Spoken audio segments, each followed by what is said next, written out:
Good afternoon. I'm Jim McKay reporting from Belmont on a day when the weather is, well, questionable. We had rain last night. They say possible thunderstorms with hail, but at the moment we're okay, and the track is listed as fast.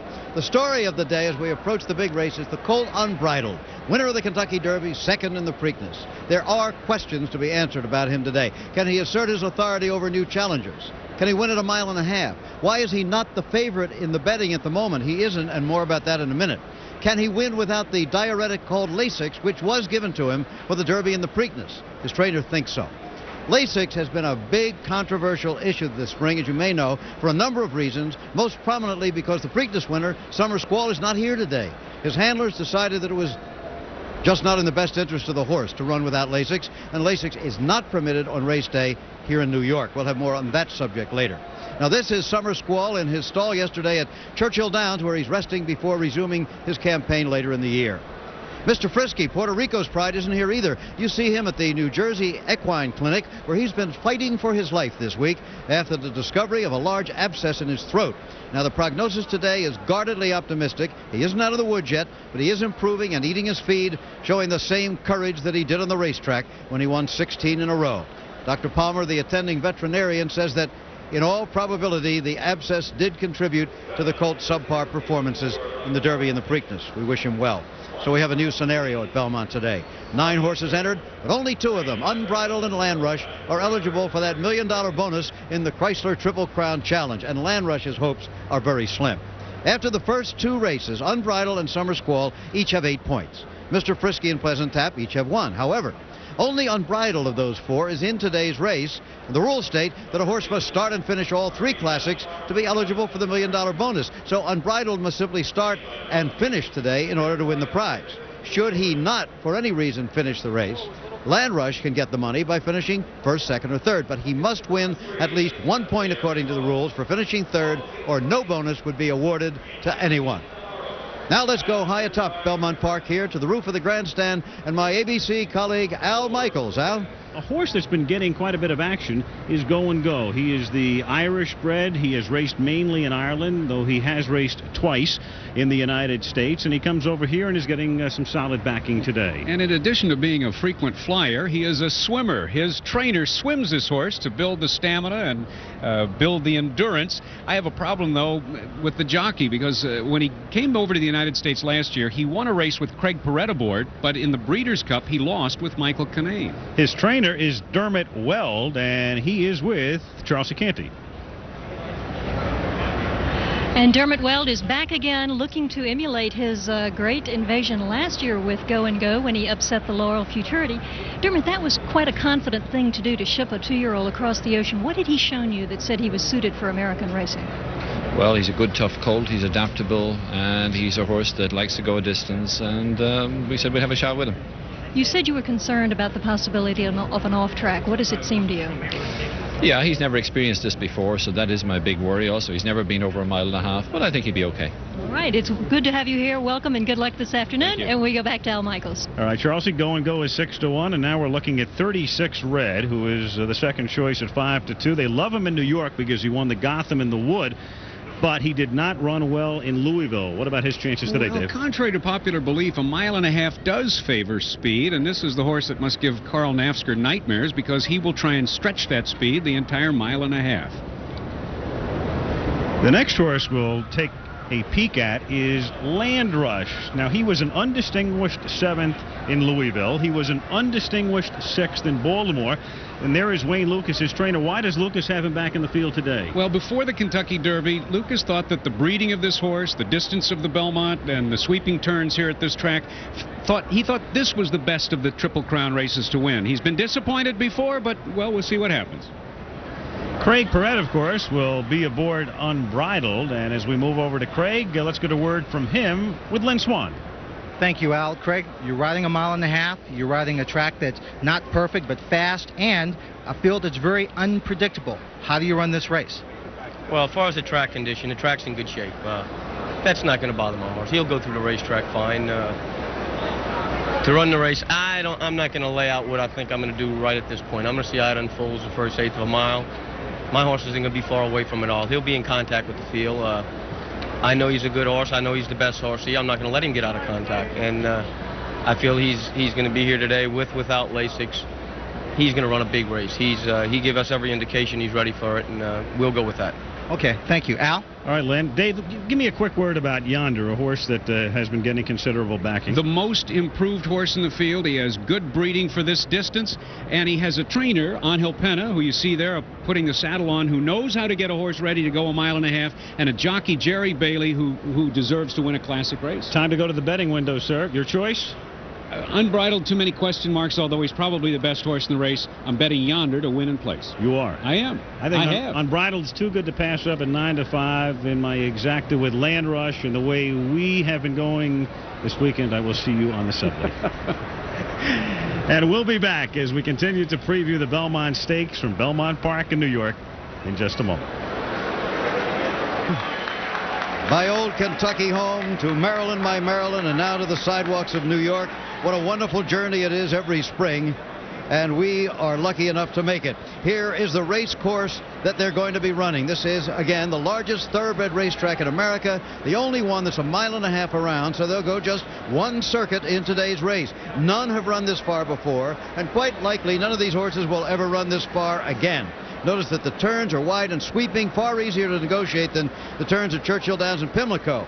And the backstretch far across there near New York City is quiet and tree-lined, a peaceful haven for horsemen, a long way from the noise of the crowd across the way and from the sounds of the nearby city.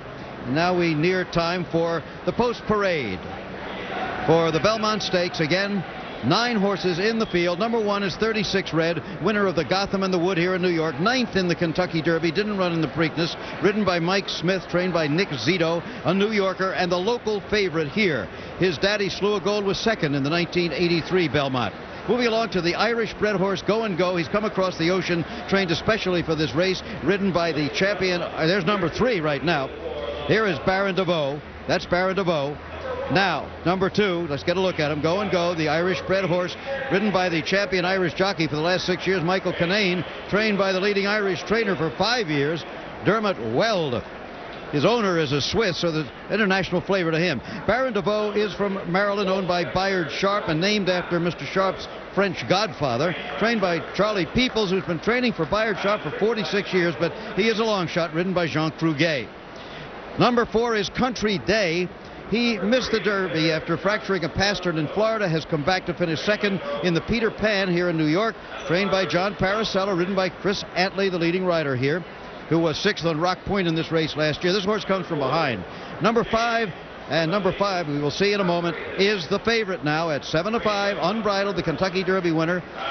Now it's 6-5. They continue to narrow the odds. He's won $1.5 million. Should he win today and get the bonus, which he would, his winnings would amount to $2.8 million. 2nd in the Preakness, Florida bred. He's named after another horse that Mrs. Genner had in 1949, another Unbridled, her first stakes winner. Video Ranger was 2nd in the Santa Anita Derby, 4th in the Kentucky Derby, didn't run in the Preakness. He's the international one with a Korean owner, an English trainer, a Chilean jockey, Jose Santos, one of the best. Number 7 is Hawaiian Pass. He's come here from Golden Gate Fields in California, where he was 3rd in the Gold Rush Stakes. He was 6th in the Arkansas Derby. Doesn't seem to have too much to recommend him, but his owners like him, so did his trainer, the California bred, ridden by Art Madrid Jr. Number 8 will be Yonder. Now, just 12 days ago, as you may know if you've been with us all day, he won the Jersey Derby, not far from here. He was not in the Derby or the Preakness, formerly trained by Woody Stevens. Woody's in the hospital these days, and owner Frank Stronach engaged Angel Pena Sr., who was a great mile-and-a-half trainer. Jerry Bailey, the jockey. And the last one, number 9, Land Rush. He is the only horse, aside from Unbridled, to be in the Derby, the Preakness, and now preparing to run in the Belmont Stakes. Charlesy, how do you see this when we have Unbridled here, and still the big question is, can he run without Lasix? Well, Jim, if he is physically capable of reproducing his race, I wouldn't look for him to be beaten. But this day is humid, it's muggy, it's the worst possible day for a bleeder to perform. So if he should fail to produce his race, then it becomes very much a pace race. And for instance, if 36 Red was able to go around the first turn in 49 and change, he'll be a very hard horse to catch. And we have good strong closers in Yonder and Country Day, and depending on how fast the pace is, they could be very effective. It's a mile and a half. It's a very long way, and there's a lot of time for riders to make a mistake, so the pressure's on them today. Having said that, whom do you like? I think that it would really be, but for me, but probably Yonder, if Unbridled doesn't win. If. I'll take Unbridled. You gave us your position on the Lasix situation. What about the race itself here today? Can he go 1.5 miles? What about the condition of the track? They're calling it fast. It doesn't look all that fast. The track looks real good to me. It's not a real lightning track, but it's a good track to get a hold of. And I think he'll go 1.5 miles. I'm not too concerned. He can go 1.25 miles. He can go 1.5 miles. What about some of the newcomers here? Go and Go from Ireland and Yonder. I like Go and Go very much. You like him very much. Is he your main threat, do you think? Is he the one you're worried about the most? Go and Go? Yes, I like Go and Go. I like a horse that's shipping in like this from Europe. They seem to run real good, especially their first trip. Okay, thank you very much, Carl. Good luck to you. Tom Gilliland is the outrider. Tom, we were just talking about the racetrack. It looks like there's some moisture still in it, but they're calling it fast. How's it feel to you? This racetrack is real fast. Is it? Real fast? Yes, sir. Okay, and they're all behaving themselves out there, it looks like. Yes, sir. We're about ready to lock the gates up right now. Okay, Tom. Thank you very much. Tom Gilliland, the outrider, as the field is just 100 yards or so from the post for the 122nd Belmont Stakes. Now, the stakes and track record, there it is. One of the greatest records in sport. Secretariat in 1973, 2:24, and he won by 31 lengths. And it gives me a chill just to say it every time. There, number 6, Video Ranger.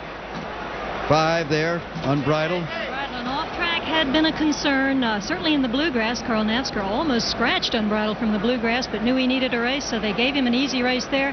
This kind of a track today has a lot of sand in it. He won't be slipping and sliding. There's another good look at 36 Red, the local favorite here, winner of the Gotham in the Wood, number 1. Let's go up now to the man who called the race, Dave Johnson.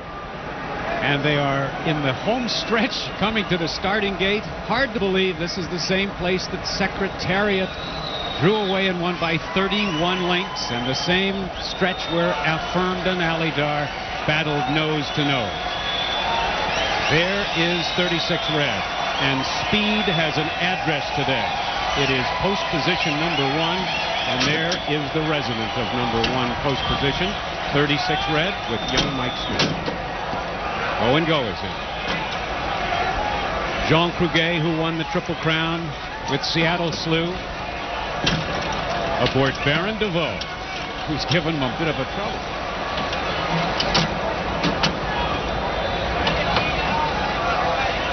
Chris Antley aboard Country Day. Chris, the leading rider in New York this year. And here comes the Kentucky Derby winner, Unbridled, being led in by Bobby Duncan. Craig PERRET in the yellow cap. The late Speed, the Video Ranger.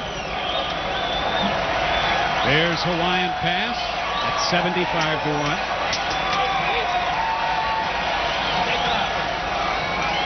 The only California bred in the race.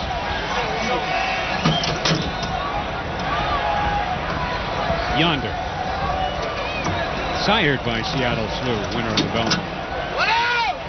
CORDERO, who won this race with Bold Forbes, guides Land Rushing. 9 of them, 3-year-olds. The Belmont Stakes, and they're up! And on the outside, Hawaiian Pass gets the early lead.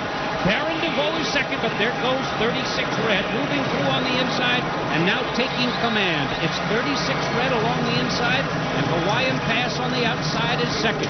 From between horses, Baron DeVoe is third. Land Rush on the far outside is fourth. Then Go and Go, fifth at the rail. Unbridled is sixth at this point, but only about 5 lengths off the leader.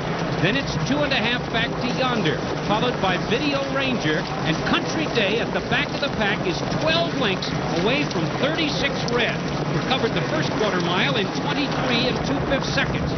As they move to the backstretch, Mike Smith trying to slow down the pace. He's riding 36 Red, the leader at this point, by 3/4 of a length, and Hawaiian Pass with Art Madrid Jr. comes up alongside a closer second.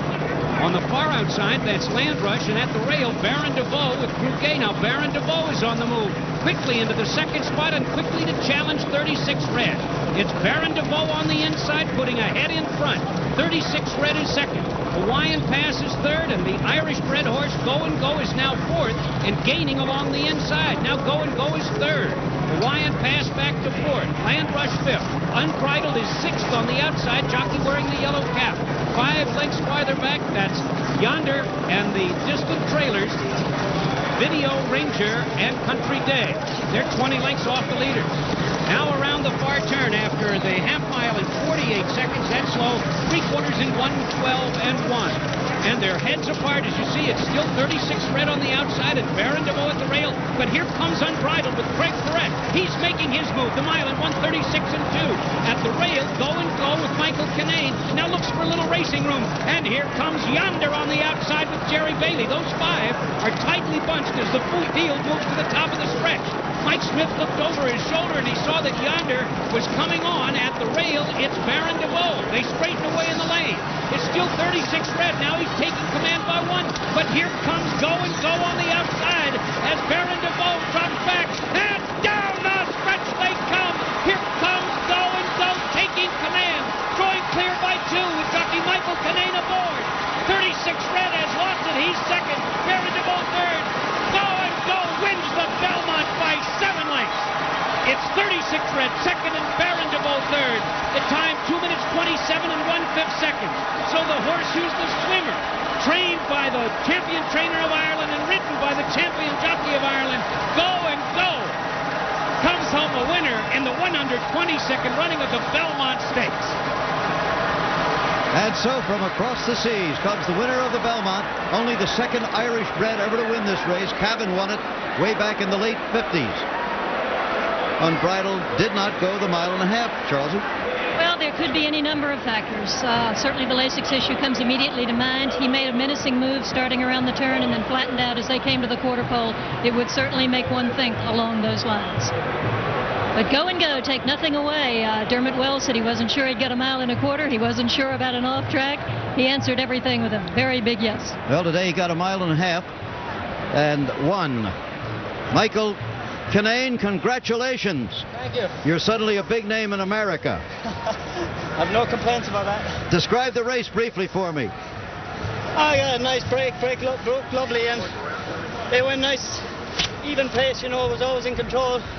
I was amazed how easy it was going down out of the back. And once I saw Unbridled driving on my outside in big trouble, then I knew I was going to take a big lead. So he picked up well in the straight. Well, there will be a lot of parties near the Curragh tonight, I'll tell you that. Congratulations, Michael Kinane. And there, Unbridled, the beaten favorite in the race, went off at 6-5. There is a photo for 4th, and now they tell us that he was 4th, beating out Yonder for that position. So the winner, Go and Go, and then 36 red, and then surprisingly, the Maryland-bred long shot, Baron DeVoe, finishing 3rd and in it most of the way, and then Unbridled.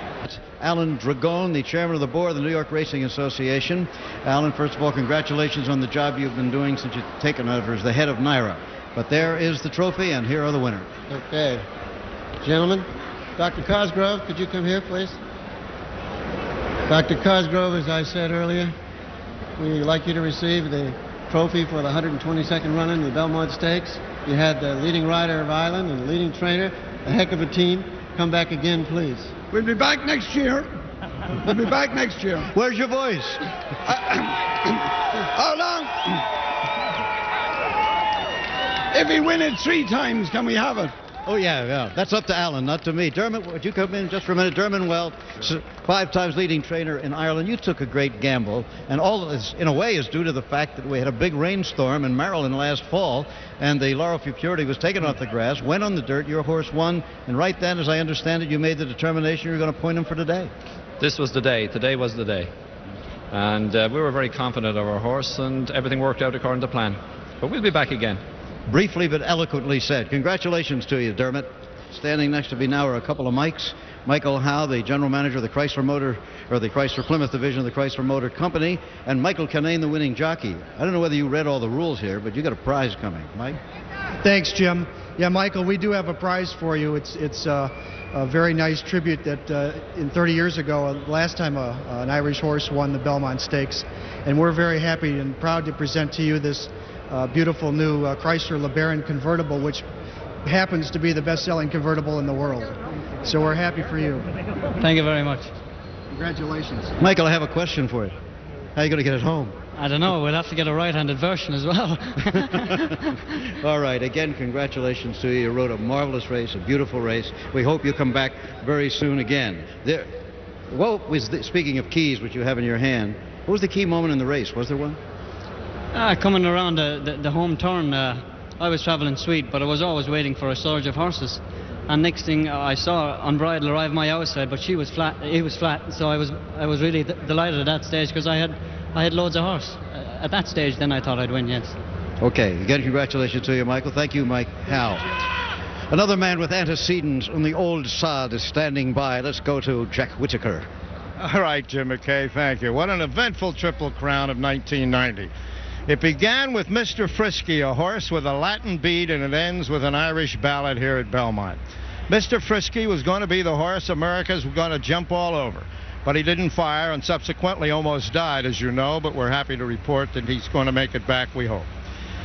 Then Unbridled took over the Kentucky Derby, and they remade an old MGM film. Do you remember about 50 years ago when Fay Boehner played Mrs. Genter and Walter Brennan played Carl Nafziger and Frankie Darrow was Craig PERRET? They were going to make 3 films, a series of them, and call them Andy Hardy Goes to the Triple Crown. But then Summer Squall came along at the Preakness in Baltimore and spoiled all that. And when he declined to run into Belmont, all of America knew what Lasix was. And now we have an Irish shipper coming in here to win that, a new player in the 3-year-old picture, which is wide open now and will not be decided until the Breeders' Cup here. Down the road, we'll see these horses as they grow bigger and better, not the gawky teenagers of the spring. And we hope then that the bleeding will have stopped. Jim? Go and Go from Ireland, the winner, paying $17, $6.20 and $4.80. 36 red, the New York favorite, $4.40 and $4.20. And the Pride of Maryland at this hour, Baron DeVoe, paid $12.60 to show. The Exacta, $98, and the Triple, $3,077. I didn't have that. Neither did I. I don't think I could have found this horse, but he What's your ran final comment? Terrific race. I think we've seen through this Triple Crown the absolute difficulty of a horse running in all 3 races, and how it illustrates just how hard it is to win a Triple Crown. A horse has got to be lucky, they've got to be sound, and they've got to endure. It's a long, hard pull. It certainly is. And at this moment, as the long day ends and as the long Triple Crown trail ends, the sun has come out at Belmont Park finally. We have the horse Rhythm that we saw today. Later on this summer at Saratoga in August, ABC Sports will be there when Rhythm, in all probability, will take on other top 3-year-olds in the Travers Stakes. So the 3-year-old championship is still very much up for grabs. Dermot Wells said